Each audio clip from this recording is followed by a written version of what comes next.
Hello everybody, welcome back to the channel. So in today's video, I do want to speak about Raphinha. Now look, right now we are in the international break. We have about like 9, 10, 11 days of no club football. And right now it is a time for Barcelona to reevaluate what is going wrong, what is going right, what players should be on the bench, what players should, deserve to be in the starting 11. There's a lot of analysis that has to take place in these next 10 days if Barcelona want to recoup their level, right? We want to be able to put out our strongest 11, deliver results. We need to know exactly how we want to play, where's our focus, where is our energy, where is our enthusiasm to play our football, where is everything, right? And one of the players that kind of came up to my mind was Raphinha because, I did say before that, this Barcelona team is very unfocused. We don't bring the intensity at all. And we have seen that in the past 2 or 3 games that Barcelona have played. And I have always said that players like Gavi, Araujo were the only ones that came into the pitch and they brought in 100%. They came in with intensity. They were always trying to defend the ball. They were always trying to protect the ball. They came in with a lot of pride in what they were doing. Another player that was at the same level of intensity, almost like Gavi and Araujo, was Raphinha. And, I really do want to, first of all, I want to say that Raphinha has been doing very well this season. Hasn't been spectacular, right? Hasn't been to a level where we can say Raphinha is one of the best wingers in the world. No, but I think that you can just really see his efforts on the pitch. But there is discussions being made about the future of Raphinha. Right, because I did just say that, Raphinha does give 100%, but at the same time, there's still discussions. There's still talks going on between, Barcelona, the agent of Raphinha, and Raphinha himself, and there's discussions, right, that basically stating that Raphinha could be leaving by the end of this season. And so these are going to be the reports that did come up a few hours ago, or maybe I think it came out yesterday. And this is what it says. There is a internal discussion about Raphinha. Deco trusts the player, but his situation will be evaluated again in the summer, as his name is still very important in the market.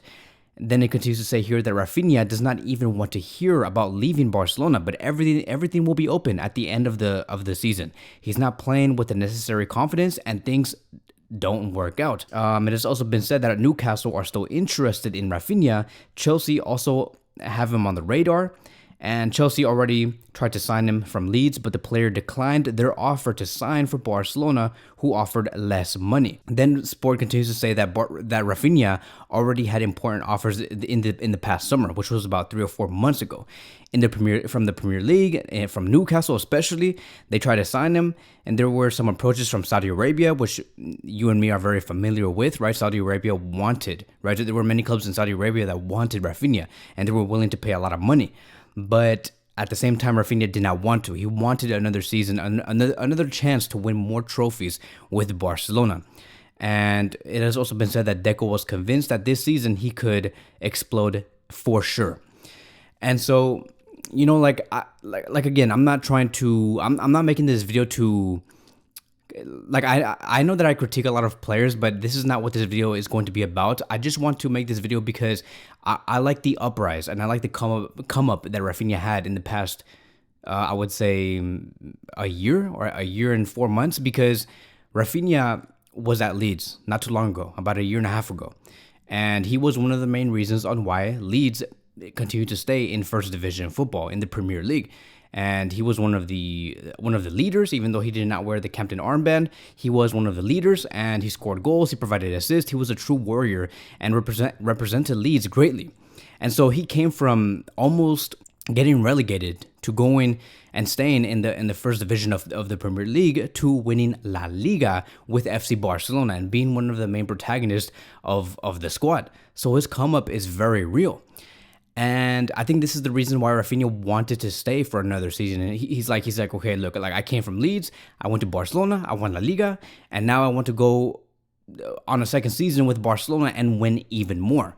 Try to capitalize off of what he just done with the club, right? It was historic because the last time Barcelona won La Liga before we won it last season was about 3 or 4 years ago. So I know that Raphinha felt the confidence within himself. And that is why it has also been said that Deco thinks that Raphinha he can go into the second season and become even greater. Now, here's the interesting thing, right? This second season, I would say that yes, Raphinha is putting in a lot of effort. I see him always trying to give 100%, but I feel like talent-wise, there is a player in Barcelona that is overshadowing Raphinha, and that is Lamine Yamal. You know, Lamine Yamal came onto the scenes. Xavi trusts the player, and at just 16 years old, he already has better 1v1 ability and take-on ability than Raphinha. And that is something that Raphinha has not been so great at. Like, I can praise Raphinha defensively. I can praise him for his hustle, for the way that he intercepts the ball, the way that he likes to make those runs from behind the defense, making the crosses and stuff like that. But Lamine Yamal has something that Barcelona desperately do need. And that is the 1v1 take-on ability, being able to take on 1 to 2 to 3 players in one move. This is something that has been appreciated by Dembélé, and is the reason why Xavi Hernandez wanted to continue to have Dembélé this season. But Dembélé, made that unfortunate, ridiculous decision to go to PSG. And so Xavi knew that he was going to miss that, right? To that 1v1 killer move from the right flank. And that is why he introduced Lamine Yamal even more. And because Lamine Yamal, he really knows how to dribble, and he never loses the ball. I mean, he does lose the ball, but he constantly creates threats. That is the reason why Lamine Yamal has been getting more recognition, more minutes than Raphinha. Now, does this mean that Raphinha is a bad player? No, he's not a bad player. Raphinha is a great, phenomenal player. But when you have something that the coach needs, like in a specific position, you're going to go for that player, right? And that is why we're seeing Lamine Yamal being favored over Raphinha. And, Raphinha right now at Barcelona, he has 2 goals and 2 assists in 11 matches when you combine the Champions League games and La Liga games. The reason why we haven't really seen a lot on this player is because he did miss about a month of football because of his injury. He just came back. And now let's see if Raphinha could come up from this, right? Can he come back from injury and be important once more and do even better than what he did from the previous season? If not, if he stays stagnant, right, and he just stays at the same level, and you kind of just still see Lamine Yamal being the one that brings the light, brings the constant threat on the right flank, then, there is going to be even more discussions in the following summer, the summer of 2024, where Barcelona is going to have to make a decision and say, hey, look, we need money, we need funds. We cannot just get it from Ansu Fati. We cannot just get it from X amount of players or whatever, right? We need to sell another player, and another player could be Raphinha, because Raphinha, there is a huge market, and we saw that last summer. The report also explains it. There's teams in Saudi Arabia, there's teams in the Premier League, and big money clubs like Newcastle, like Chelsea, who are willing to spend so much money for Raphinha. And I know that Barcelona know that they have that leverage. And so if Raphinha, Raphinha's going to have to do something humongous this season if Barcelona want to say he's untouchable, he cannot leave. Raphinha has to improve on his 1v1 ability. He needs to score about, I would say, 15 to 18 goals this season, and at the same time providing about 10 to 11 assists. And then that can be the moment where Barcelona can say, okay, Raphinha's not going to be leaving because he's only getting better and better every season. Why let him go?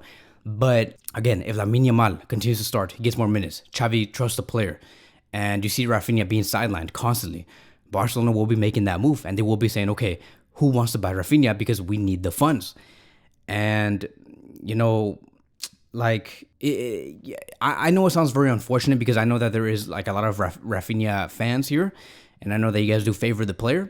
I also do really like Raphinha. Like I've said, I do like the player.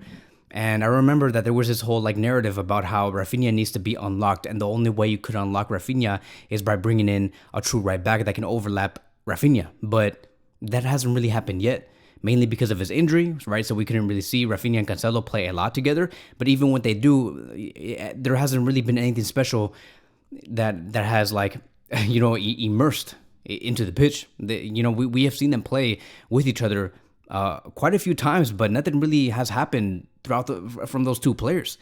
And Lamine Yamal, if anything, is a better partner for Cancelo than Raphinha is for Cancelo. And that's just how it is. I don't know what else to tell you. There's just chemistry between Lamine Yamal and Cancelo that does not happen between Raphinha and Cancelo. And I feel like the main reason why is because Lamine Yamal, again, he has that 1v1 ability, so he's able to take off 2 players and then find that quick pass to Cancelo, which leaves Cancelo open. And so that's kind of like one of the good things about having the 1v1 ability, is that you can take a player out of position and leave one of your teammates open. So we'll see. As of now, it does seem like that Barcelona could price Raphinha at around 70 to 75 million euros, maybe even more. I would like to see Chelsea come in with the first bid if it does end up happening, right? Because if Raphinha, exceeds his expectations, then I don't even want to talk about selling the player. But if he is truly going to be on the market, I would say 70 to 75 million euros. I want Chelsea to make the first bid, because once you do have the first bid come in and the other clubs know it, they're going to want to outbid each other. And we need that. We need Barcelona to, be in a position where they can have other clubs be in a bidding war. I would love to see that. So that is going to be my take on this whole situation about Raphinha and Barcelona. And let's just see what he does. Let's see if he can convince everybody here, the fans, the club, Xavi Hernandez, and everybody else, on what he could do and why he should have continuity in the summer of 2024. That is going to be wrapped up in today's video. Thank you guys so much for watching, and I will see you guys in the next one.